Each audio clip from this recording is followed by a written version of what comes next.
सभी को जय भीम, जय मूल निवासी साथियों। मैं प्रशांत बोध सबसे पहले माफी चाहूंगा देरी से वीडियो आने के कारण, क्योंकि मैं खुद आज 4 दिन में पुणे से अपने घर वापस पहुंचा हूं।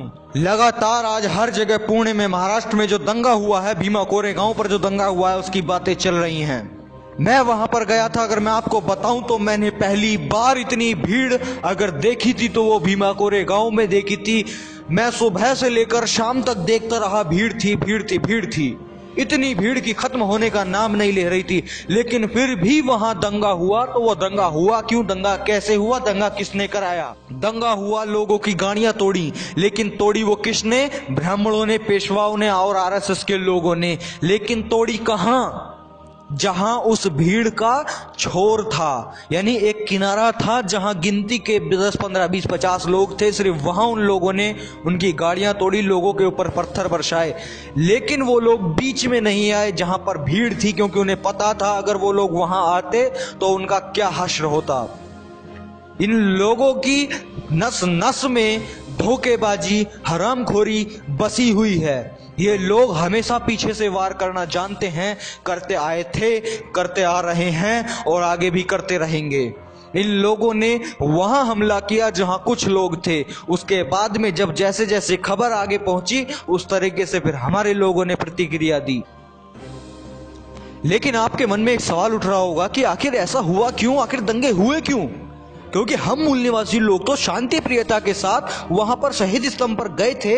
उन 500 महारों को शीश झुकाने गए थे, उन 500 महारों को सलाम करने के लिए गए थे। तो आखिर इन लोगों ने दंगा क्यों किया? आखिर इन लोगों को क्या दिक्कत थी? तो इस सवाल का जवाब ये है, इन लोगों ने देखा कि ये लोग वहां गए हैं। मेरे साथ मैं भी वहां गया था। तो जब मैंने शहीद स्तंभ को देखा तो वाकई मेरे खून के अंदर वो उबाल सा आया कि अगर इन लोगों ने अपनी गुलामी की जंजीरों को तोड़ने के लिए इतना युद्ध किया था, तो वही गुलामी, वही अस्पृश्यता, वही दुख, दर्द और सभी चीजें वो आज भी हैं, और उसको आजादी दिलाने के लिए मैं भी यही युद्ध करूंगा। फर्क इतना है, उन लोगों ने तलवार से युद्ध किया था, मैं कलम से युद्ध करूंगा, जबान से युद्ध करूंगा। और इसी तरह से हमारे समाज के लोग अपने महापुरुषों के संघर्षों को देखकर, अपने महापुरुषों के बलिदानों को देखकर तेजी से आगे बढ़ रहे हैं। और यही बढ़ता हुआ क्रम इनको हजम नहीं हो रहा। ये नहीं चाहते कि हम अपने महापुरुषों के संघर्षों को देखकर, उनके बलिदानों को देखकर हम भी आगे बढ़ें। इसीलिए इन्होंने दंगा कराया था। चलिए, अब भीमा कोरेगांव में दंगा भी हो गया, हमारा एक भाई शहीद भी हो गया। उस युद्ध के दौरान जगह जगह अत्याचार होते आए हैं, सब कुछ हो गया। लेकिन अब आगे क्या? आप बहुत कुछ देख चुके होंगे 4 दिनों के अंदर, लेकिन अब आगे क्या? लगातार हमारे मूल निवासी समाज पर अन्याय, अत्याचार और जुल्म होते आ रहे हैं और हम लोग सहते जा रहे हैं। सत्ता में हमारा कोई नामो निशान नहीं रहा है, और जो हमारे समाज का व्यक्ति सत्ता में जाता है वो नमक हराम बन जाता है। वहां जाकर वो भूल जाता है कि हाँ, मैं किसी समाज से आया हूं और समाज की तरक्की करने के लिए आया हूं। लेकिन अब आगे क्या? हिंदू हिंदू के नाम पर हमारा मूल निवासी समाज आज तक भी मूर्ख बनता आया है, और आज भी बहुत बड़ी संख्या में मूर्ख बन रहा है। लेकिन आज तो यह साबित भी हो गया है, उसी ब्राह्मणवादी मीडिया ने यह खुद बोला है कि भीमा कोरेगांव में दलित और हिंदुओं के बीच हड़प हुई, दलित और हिंदुओं के बीच दंगा हुआ। शायद आज भी बहुत सारे धूर्त दलितों को ये समझ में नहीं आएगा कि ना हम ही कभी हिंदू थे, ना हम आज हिंदू हैं, ना कभी हिंदू होंगे। कहीं भी युद्ध हुआ हिंदू वर्सेस मुस्लिम, लेकिन मरेगा मूल निवासी एससी और मूल निवासी मुस्लिम। कहीं युद्ध हुआ, नाम हुआ हिंदू वर्सेस ईसाई, मरेगा उसमें भी मूल निवासी और मरेगा उसमें मूल निवासी। लेकिन आज भीमा कोरेगांव में दंगा हुआ, उसमें भी नाम आया हिंदू वर्सेस दलित। तो भला ये हिंदू कौन है? तो मैं बस आज अपने मूल निवासी भाइयों से एक छोटी सी बात कहना चाहता हूं, और uन पेशवाई ब्राह्मणों से एक बात कहना चाहता हूं कि छेड़ो मत, वरना भीमा कोरेगांव पार्ट 2 फिल्म तुम्हें दिखा देंगे। वो 500 थे, आज हम 100 करोड़ हैं। और अपने मूल निवासी भाइयों से मैं कहना चाहता हूं कि ये जो हिंदू नाम का ठप्पा आप अपने पिछवाड़े पर लगाए घूम रहे हैं, इसको आज धो दीजिएगा। ना आप कभी हिंदू थे, ना हो, ना कभी बनोगे।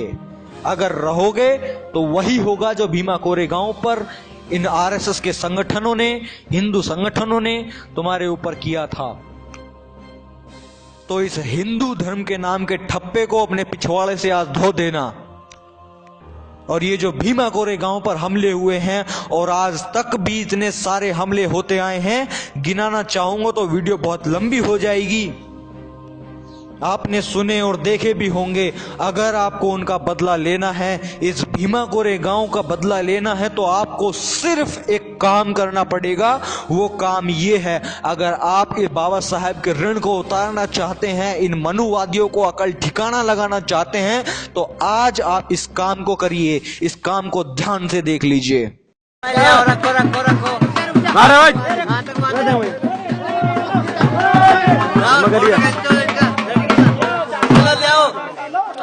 आतंकवादियों को घर से निकालते हुए हमारे पीरियड छोटी बहन बहुत दान मिल रहा है, बहुत दान मिल रहा है। त्याग करो, त्याग करो। जुड़ों के भीम सैनिकों ने ठाना है, आतंकवादियों को बाहर निकालना है। त्याग करो, जय जय जय जय भीम।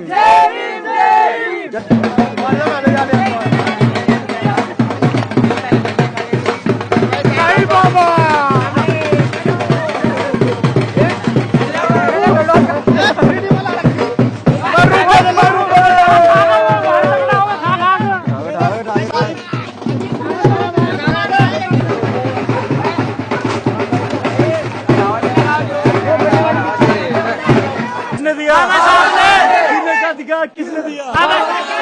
तन पर कपड़ा किसने दिया? तन पर कपड़ा किसने दिया? बोलने का अधिकार किसने दिया? बोलने का अधिकार किसने दिया? पानी पीने का अधिकार किसने दिया? बोलने का अधिकार किसने दिया?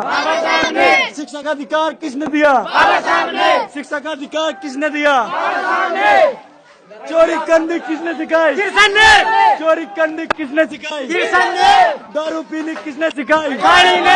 दारू पीनी किसने सिखाई? दारू पीनी किसने सिखाई? भाग पीनी किसने सिखाई? भाग पीनी किसने सिखाई? त्याग करो, त्याग करो, त्याग करो, त्याग करो। अगर ये काम आपने कर लिए तो समझो ये पेशवाई ब्राह्मण बिना हथियार उठाए ही परास्त हो जाएंगे। इन ब्राह्मणों का हथियार कुछ नहीं है। इन ब्राह्मणों का हथियार एकमात्र ये भगवान है। अगर इन ब्राह्मणों को परास्त करना है, इन लोगों को हराना है, तो इनके इस हथियार को, इन भगवानों को मानना छोड़ दो, इनकी पूजा करनी छोड़ दो, इन ब्राह्मणों को हराम का चंदा देना छोड़ दो। ये लोग खुद ही परास्त हो जाएंगे। अगर बात सही लगी हो तो समर्थन करने के लिए वीडियो को ज्यादा से ज्यादा शेयर कर दीजिएगा। जय भीम, जय मूल निवासी।